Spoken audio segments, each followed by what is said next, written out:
Rise and grind. There is no rest for the wicked, girl. There isn't, because we work hard, we play hard. In fact, all work, no play. We'll sleep when we're dead, right? Like that, that's how we've learned about it, right? And we might be very well burning that candle at both ends, but we're chasing that dream. We're going for it. We're living our best lives, right? Time is money in this rat race. Whatever. So that's why we're always hustling. The dog eat dog world, survival of the. Okay, we need to stop with this. Have we hit a record yet with the number of cliches about the grind? The worst part is, Rish, it's like they're in our DNA at this point. Anytime I want to watch a show or read a book or something for pleasure instead of for work, I just have this feeling, I can feel it right now, that it's like, no, that's laziness. You have to be working. You have to be, especially as women, if we're not working at work, we should be working at home for our families. Yeah. The grind, I feel like, especially in the startup world where I spend a lot of time, it's glorified. It's actually in the name of one of the organizations that I'm a co-director of, an amazing global organization, Startup Grind. But the grind, it's like this badge of honor that also is a handcuffs to us, where we have to constantly be working, and that stress can lead to burnout and mental and physical health problems. I've experienced it myself, and that spiral is real. I've heard, recently I heard an entrepreneur talking about this, and, the headline for this talk is that she's made it. She had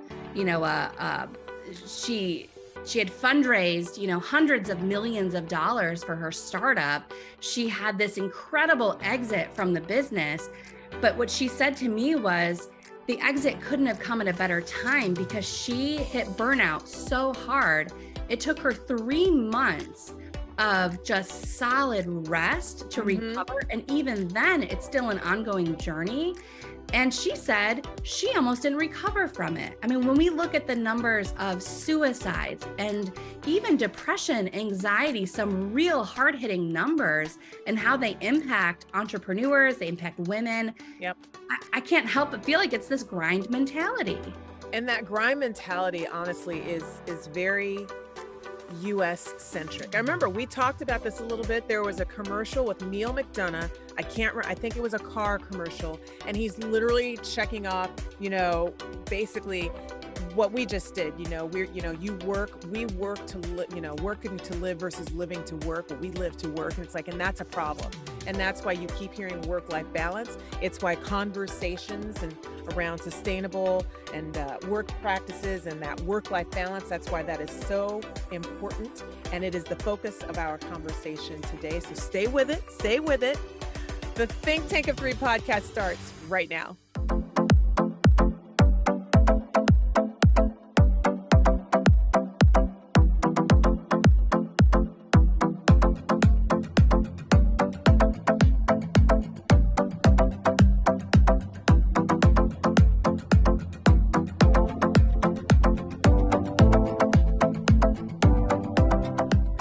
Welcome to the Think Tank of Three podcast. I'm your co-host, Rishia Candidate Capasuris, along with Julie Holton.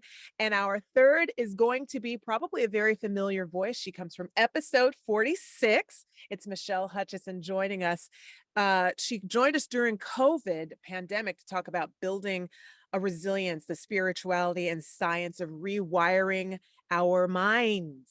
We asked her to come back to tackle a new topic, also still though in the mindset and rewiring framework, the psychology of rest, and shifting this cultural norm away from hustle to focus on balance. Michelle has a master's in clinical social work in the field of education, with an emphasis on building neuropsychological resilience in the brain. And she's also an amazing friend and human being, joining us from Costa Rica today, where she's doing some incredible work. Michelle, thanks for being on the show.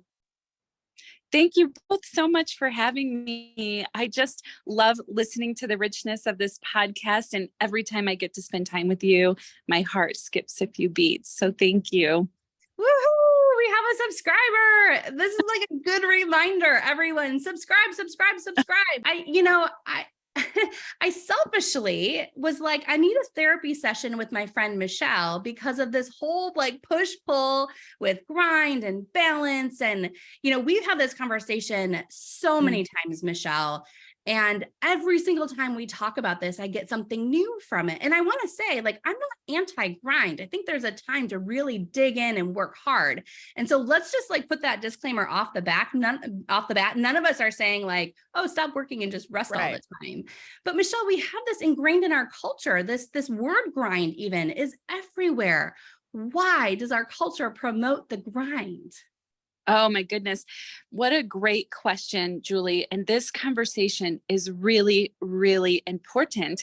And I can't help but engage the fact that I'm sitting here in Costa Rica as we're talking about culture. I spent, and this ties in, but last night I spent some time in the inner city streets with young children and families in a gang-stricken area. And we were out late at night, so I'm thinking about my safety. I'm thinking about what am I doing out here with these people? And yet we were in this like fenced-in, cemented area, and there was so much joy. I could barely contain myself in even understanding and experiencing the amount of joy that people had there with so little. And I just kept ruminating about what our culture, the expectations that we've placed on ourselves for performance, for individuality, and the lack of individuality that our culture brings to us, and how that's truly impacted our own mental wellness, our brain chemical state, and our nervous systems. So that's my introduction to talking about what do we do with this need to perform and this need to produce, and yet still be human beings that are full of life and love and joy. And we are seeing the negative impacts of not understanding the full dynamics of mental wellness and our society.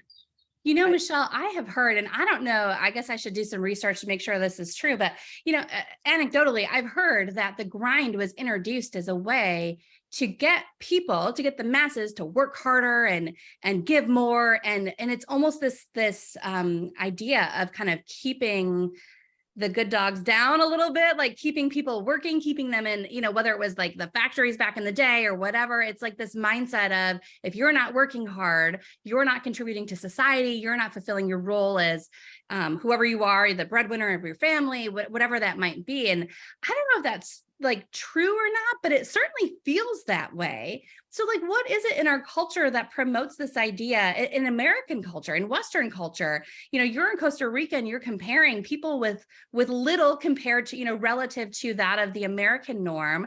And yet they're joyful, not even just happy, but joyful. So what is it in our culture that is driving us to need more, want more, do more, at the same time burning ourselves out? Oh, what a great question. It is this like cycle that we find ourselves in. Dr. Amen talks a lot about the concept of happiness, that it really can become this brain chemical state. So the more that we have, the more that we think we need. And then we get ourselves caught in this cycle of comparison. And the more we compare ourselves, the more that we're unhappy. And so we're understanding this concept from a brain structure standpoint, like how my brain is developing, even in pre-verbal memory, like the expectations that are set before me, even as a toddler. And then this whole, like, what's happening to my brain chemicals. So as my brain chemicals are changing, because when I feel like I have to compare myself, then all of a sudden my levels of cortisol are increasing because I am thinking I'm not doing enough, I'm not performing enough. And then that impacts my ability to have joy, because joy comes in the structure of the thinking patterns, but it also comes as a brain chemical state. And so there's a theory called the polyvagal theory. And the polyvagal theory really embraces our nervous system, and it's It's a subconscious process that's happening in our bodies. So we have a nerve that connects from our brain to our entire body. And that dictates, whether we know it or not, the state at which we're in rest or we're living in tension. So our life experiences, our thought processes are like this full cycle of impact. Our thought process impacts our nervous system impacts our thought life. And so you can subconsciously be in this tension all the time, which then drives your behavior. My behavior is avoidance, and that's creating more tension. Or my behavior is to perform at this like hyper vigilant level because that gives me some release in my nervous system. When we back way down from understanding, like, oh my gosh, there's so much more happening than just the thought of I have to perform, then we can start to dig into, why am I performing? Why am I feeling the pressure of competition or comparison? And then we start to understand that our healing comes in this multifaceted fractal approach, meaning we're healing up our soul, our belief system, our identity, our emotions that drive us, but we're also learning behavioral change. And then we're understanding the spirit realm of like, how do I manage my thought life? And what is it that's truly driving me? So when we take this full picture comparison, and then we understand that it's impacting our physical body, we just start to break that down in little micro pieces of behavior change and understanding. And then little by little, we start to position more in rest. And that's where the true fruit comes. That's where fruitfulness comes. That's where joy comes. That's where life comes. And the truth is, that's where more productivity comes. The thing is trying to tap into that, because it's so interesting, because I want to go back just a little bit before we dig into the need to bring in the rest, because it is an absolute need to bring in the rest. But this culture, our culture here in the States, is so focused on keeping up with the Joneses. There's a movie called Keeping Up with the Joneses with Demi Moore and David Duchovny. I don't know if either one of you saw that. And it was literally, they're this fake family. Duchovny and Demi Moore's family is a fake family. They are fake married with fake kids. And their whole point is to get the neighborhood and everybody around them to buy the products that they are selling. But the families around them don't realize that this is not a true family. They are not really married. They don't have the perfect kids. They don't throw the perfect parties with all the perfect appetizers and all the perfect furniture, that it is literally an advertising team. And their job is to get you to buy what they're selling, top to bottom, including Sounds the like kids. Instagram. Right? It was Right? it was stunning when I was watching it. I'm like, oh my gosh, this is what we do. And then like it got to a point where, and to your detriment. That's the other side of it. Literally to your detriment. So families were like, there was like one couple that I want to say the husband lost everything trying to buy into something that they were selling. And then, then eventually, there's the crisis of conscience for, the characters, and they're like, what are we doing? Blah, blah, blah. But it's, and even in the trash TV that I watch, one of the things, I've been, there's a show called Suits, lawyers, high powered, they're talking about my life, everybody else is here, I'm here, and blah, blah. But what was interesting is when you get towards the end of the series, everybody is finding a balance. So while we don't necessarily try to sell the need for the balance, we kind of sort of do at the same time, because everybody at the end of the day needs the balance. You cannot constantly be living here without some sort of bad outcome.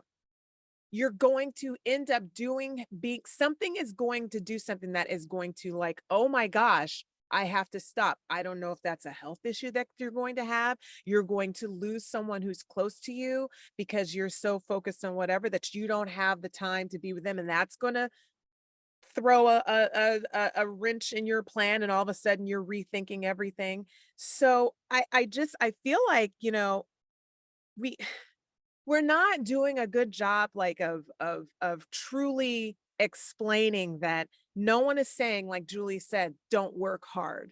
No one is saying don't go after your dream. But what we're saying is you have to leave space. What's the line?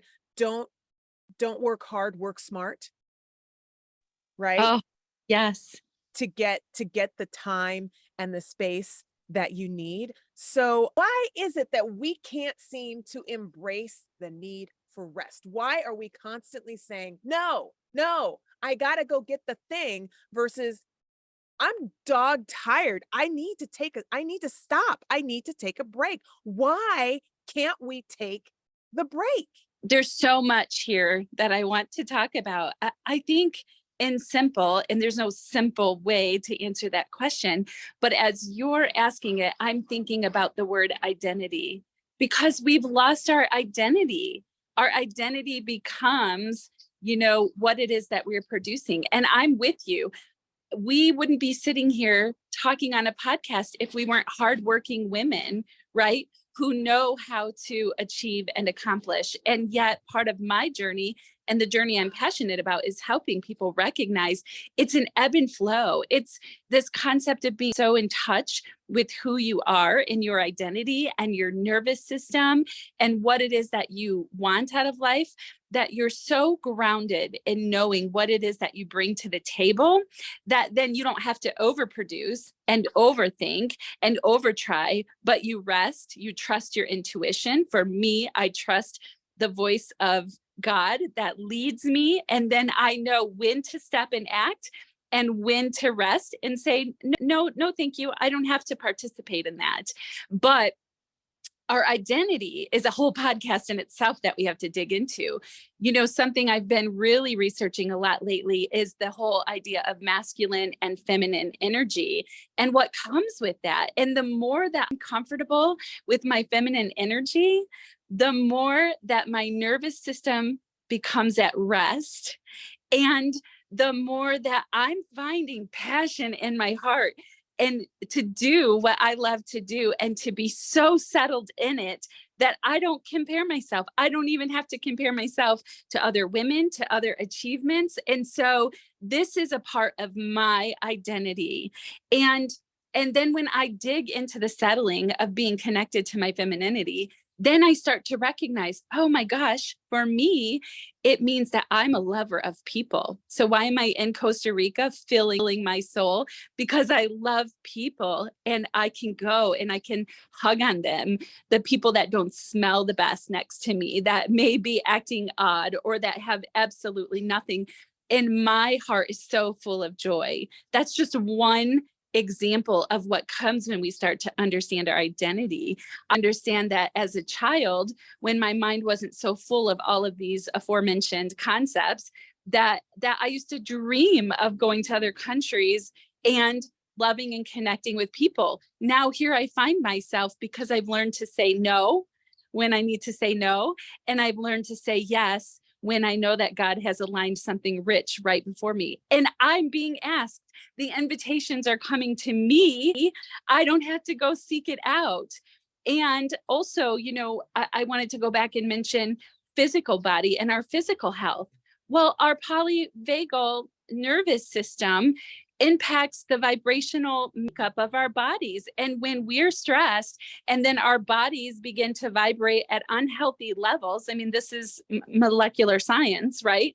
Then we start to see disease. So if we understand how our body and our systems work together and we start to reverse engineer maybe the hurts and the traumas we've experienced, understanding it from multiple perspectives, you just begin to walk out the healing. And guess what? You get to walk out healing in a restful position. So that doesn't mean we all heal tomorrow. It means we start to know and understand, because knowledge is power. And then every day we make a choice to work toward the goal of what's my identity? How do I heal my thought process? And what is it before me that I get to practice and position and rest So then you have the ebb and flow of, yes, I'm stepping into this. No, I have to sit in the tension of saying no. But you know what? Every time I do that, I stretch my comfort zone. And then all of a sudden, I know when to rest and when to move, when to take the steps with what God is speaking to my heart or what I'm sensing for my life, and when not to. And then it just becomes a beautiful flow where our brain chemicals become balanced and we are full of brain chemicals that say yes to happiness, yes to joy, yes to hope. And that cortisol only gets those small spikes, which actually is healthy for us, those small spikes in our brain when we have some really hard work to do and we do it, we feel the satisfaction, and then we position right back in rest and joy for our accomplishments. I Jewel, want to she's come back. rewiring our mind just sitting there saying it. The woman just the most elegant and eloquent way of saying, do you, be you, period. And she did it with like, I'm hanging on every word because every word is like just dripping with passion too for passion. speaking on this. And like, this is what rest looks like, everyone. Look at Michelle. And don't get me wrong, like I say that, Michelle, but I know like you're in Costa Rica doing some hard work. The scenery is beautiful around you, but this is actually not a restful vacation for you. This is work. But I know you, and I know that you incorporate that rest in. And I want to like really highlight one of the things you said and ask you about it, because you know, as a business owner myself, as someone who coaches startups, you know, that grind mentality, I mean, there's no question there is a lot of hard work, and you have to do the hard work if you want the results. And we are a very results driven society. It's not about celebrating the wins along the way, which I'm getting better at, by the way, thanks in part to Michelle. Celebrating the work, you know, it's like we have to honor ourselves for the work that goes into it, not just for the outcomes. It's not just about closing that deal. It's about celebrating the hard work, the teamwork, the collaboration, the whatever it is that goes into even having the opportunity for that deal. But I want to come back to something you said, because you mentioned the word productivity. And I think for many people listening, talking about the science of productivity is really important, because I think oftentimes we think about rest as this emotionally driven concept that I feel like I'm tired, or I feel like I need a break, or I feel like I want to watch TV or take a walk instead of the work. And it's not just about feelings. There's science behind this. And you've been talking about the brain chemicals, and you mentioned productivity. Can you tell us about the science of rest, and how does that actually make us more productive after we've rested? Yeah, Julie, you make very valid points here, because resting can be both mental and it's about resting in our nervous system too. So we are talking about this fullness of the picture of rest. The productivity comes because when we learn to rest our brains, tying that back to the concept of, you know, rest is in our mind, our thought process, and our nervous system, we're actually been teaching and training our brain to develop new pathways of functioning and thinking. So what happens is when we're able to control our thought life, for example, through meditation or through prayer, we spend time slowing down, reining in our thinking and our brain, we actually end up developing more white matter in the brain. We develop more strength in our prefrontal lobes, our executive functioning, and our focus. I mean, there are studies about what meditative prayer does to the brain. It increases focus and attention. So let's just take this one microcosm of an answer to your question. Then all of a sudden, we have this newly developed strength in our brains to be hyper focused with full attention. So then a task, if I have to write an executive summary, that may have taken me hours in the past because I got refocused on multiple other things around me. My attention was not there. I'm thinking about too many different brain tracks. But once I've strengthened these aforementioned areas, then all of a sudden I can sit down and pump out that executive summary in moments and save so much more time. So see, it's the concept of knowing how to be full, moving in my full healthy body and brain, which then gives me accelerated time, if that makes sense. So then I sit down, I work to full capacity, and then I have the rest of my day to enjoy my life and to fill it with the things that fill me up. And also, when my brain chemical state is in this place of joy and hope and excitement, then I'm outputting more. So it's about quality, not quantity. And that can come from restructuring our thought patterns in our brain, which is actually a physiological change of the neural connections in the brain, and relaxing my nervous system. This exact example I just gave, if you have a nervous system that's feeling really wound up and you haven't learned to manage that and to heal it, because it's not all about healing. It's also about knowing how to manage, be aware of your body, and then manage what you're feeling, your sensations. Then I know how to sit at the table and say, oh my goodness, this is going to produce big outcomes for me. I'm feeling myself rev up. Wait a second.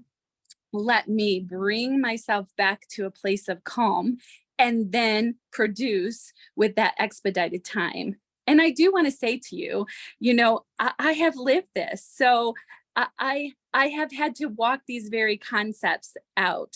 It's real. It's just not a bunch of science gibberish.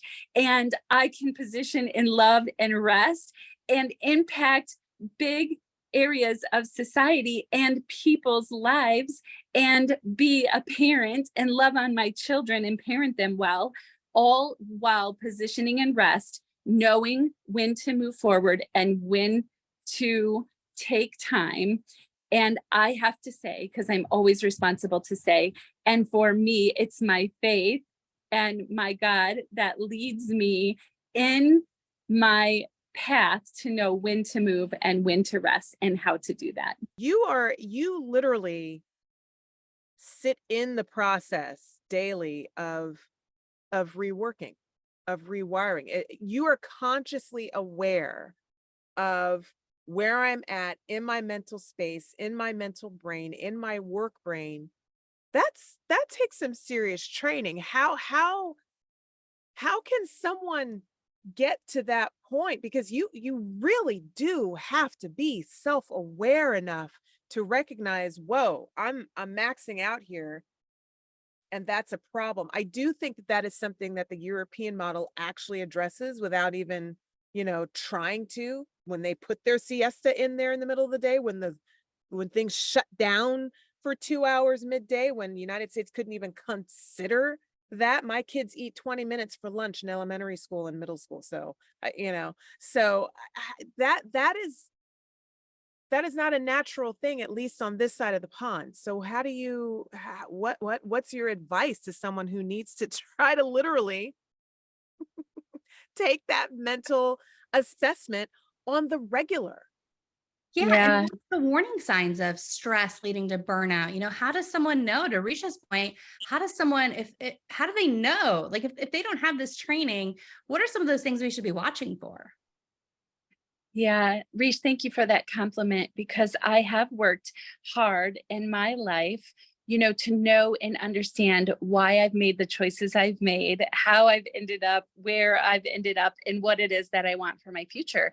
And therein also lies this strength and the need to learn to rest your mind, or else you can overthink in the position of walking out healing and walking out rest, right? I've seen people that want to be so healthy and whole that then that's all they can bring to the table. And then that's not healthy either. So it truly, for me, it's a little unfair, because in my clinical work, I had the opportunity to watch people's lives and reflect over and over. But really what it did is it led me to know where I needed to find certain information. Why is my brain doing this? Why is my body doing this?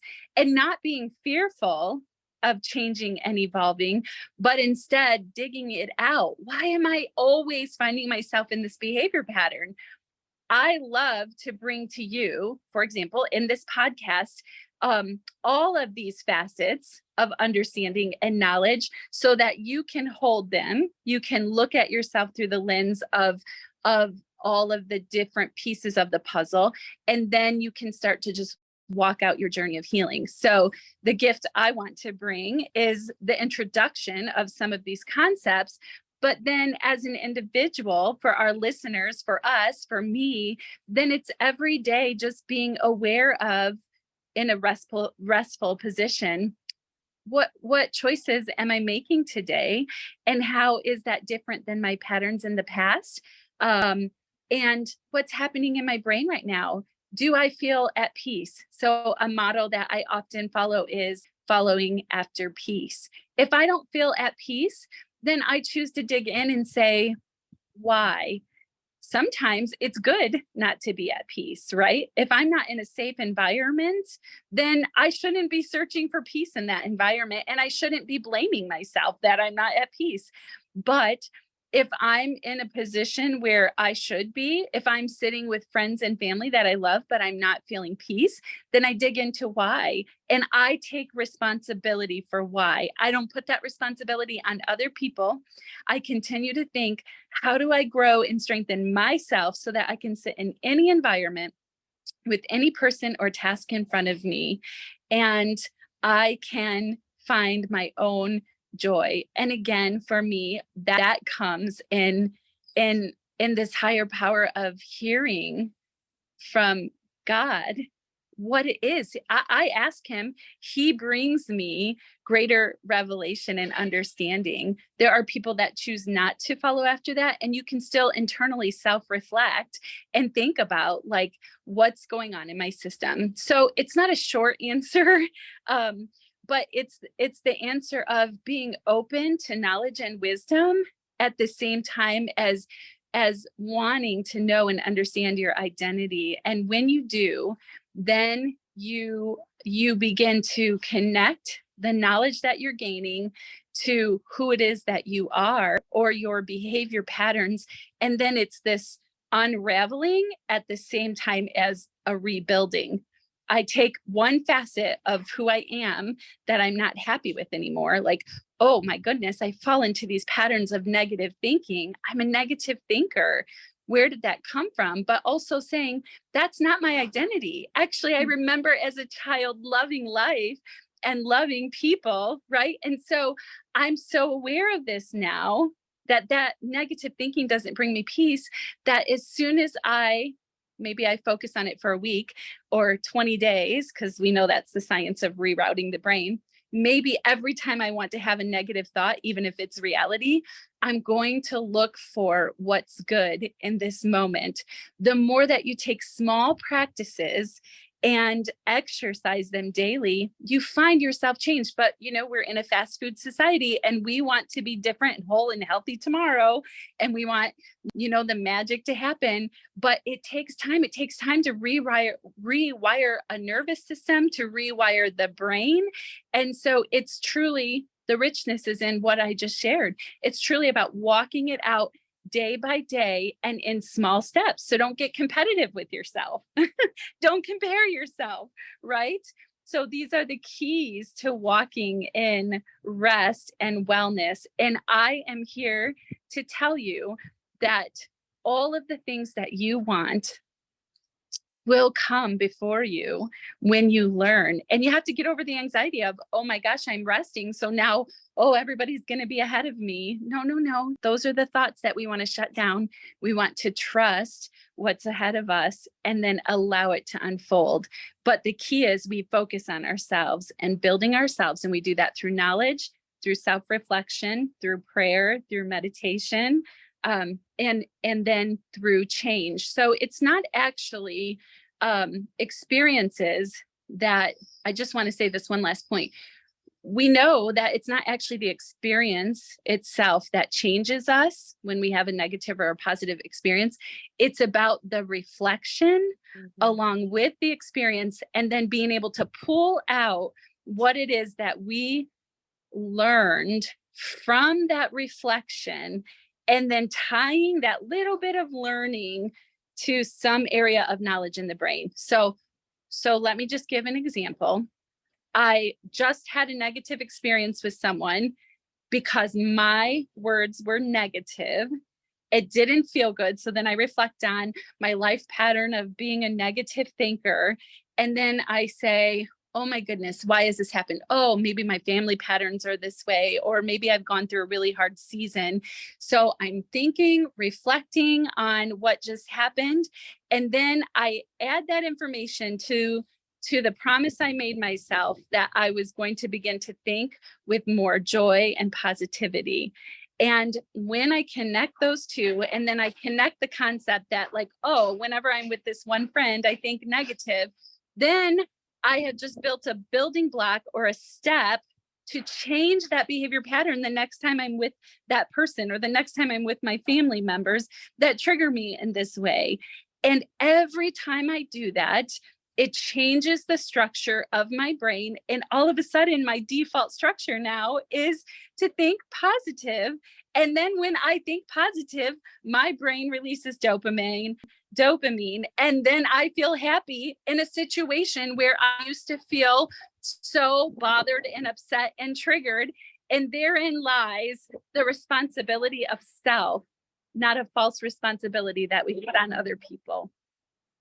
You know, the other part of that, which we don't really have a lot of time to get into now, is the social media aspect of all of this, because that affects what's going on up here too. We have gotten into this environment of likes and clicks, and you know, that you had mentioned that instant gratification of this fast food society. Well, we like fast everything. We want instant gratification.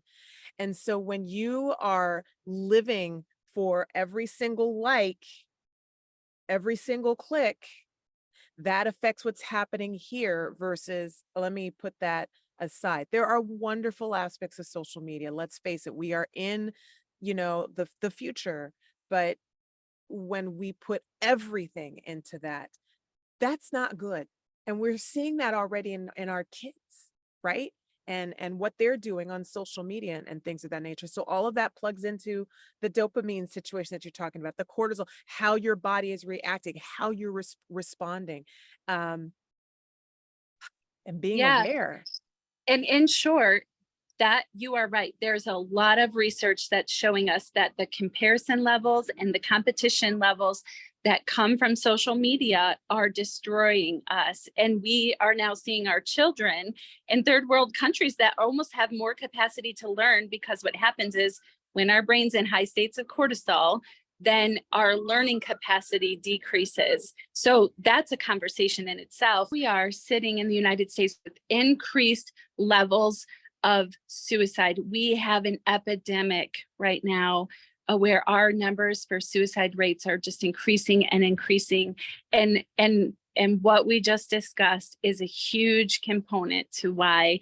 And, you know, Julie, back to your point in the beginning, what happens to us as a society when we just become sheep that follow what's put in front of us, the fast food, such as social media, that's put in front of us, right? These are all things that we have to consider, and we have to consider how it's impacting and developing the brains of our children. And we have a responsibility as adults to limit that time and to limit that exposure so that we can grow up full and healthy and happy children.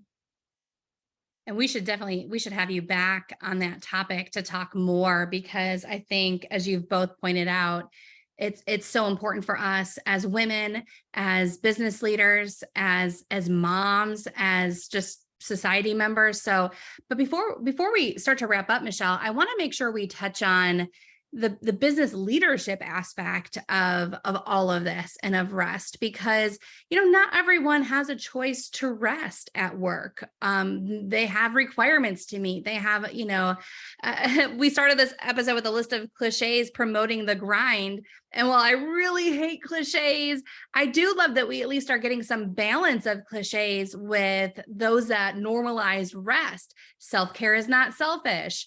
Put your own oxygen mask on first. You can't pour from an empty cup. I really feel like our generation, probably led mostly by women, but also men, are really picking up the gauntlet here and saying, we need to normalize this. We need, self-care is important. Rest is productive, as you said. I'm curious from a business aspect. We have the Elon Musks of the world. And Risha, I know that your husband, my partner, will hear this. And so guys, don't listen. But we have the Elon Musks of the world who are not the business leaders that the women on this call are looking to lead with, right? Elon Musk infamously said that nobody ever changed the world on a 40-hour work week. And I get it. And I have mad respect for the man who has built multiple billion-dollar companies and is literally changing the world in ways that we cannot even understand just yet. In fact, outside of Earth, who knows, we'll end up on Mars if he accomplishes his mission. So, nothing about him. He is an innovator, and we need people like him who are functioning like him. But at the same time, most of us do not want a business leader. Myself as an entrepreneur, I do not want to run a business where my employees are being ground into the ground because they're grinding so hard they have nothing left. And in fact, they're not even benefiting the business anymore because they've lost all focus and productivity and everything else you talked about so eloquently. So, I wonder, for those who really want to make an impact in the world, what are some signs that a company culture is too focused on the grind? And what are some actionable steps for those in the right positions to make change? What are some actionable takeaways that you can take from this podcast and start using to implement change where you work? Yeah, I honor what you're saying, Julie. And I think first we can reflect on this for ourselves and as employers. We have to understand that everyone is created differently. And so we have to honor what each person brings to the table. There are some people that are created to perform and produce at higher levels. Although I would still say there's an overactive nervous system happening there that drives overproduction. But the question is, you have to ask yourself, what is it that I want? Do I value revenue over human lives? Do I trust that as an employer, if I honor people and I honor the need for work-life balance and I honor their creativity, so moving outside of just the structures of traditional business, but maybe looking at liberating those structures, then how does that impact my employees? And again, it moves you. See, I use the word fractals. Fractals means it's the same concept. It looks the same, but just at higher levels of resonance. So snowflakes, for example, are a perfect concept of fractals, right? Every part of that snowflake mimics the larger picture of it. So when we're thinking about these concepts I've shared for individuals, how do you move that up to a higher level for your workplace culture? How do you honor people, who they are, their identity, and what do they bring to the table, while also asking them to accomplish certain tasks that fall within those job duties? How do you produce an environment that brings forgiveness? Because forgiveness is huge. If you create an honoring environment of forgiveness, then you have staff that are free to move in creativity. This is brain science, by the way. They're freed up from restrictions of not fully producing who it is that they were created to produce.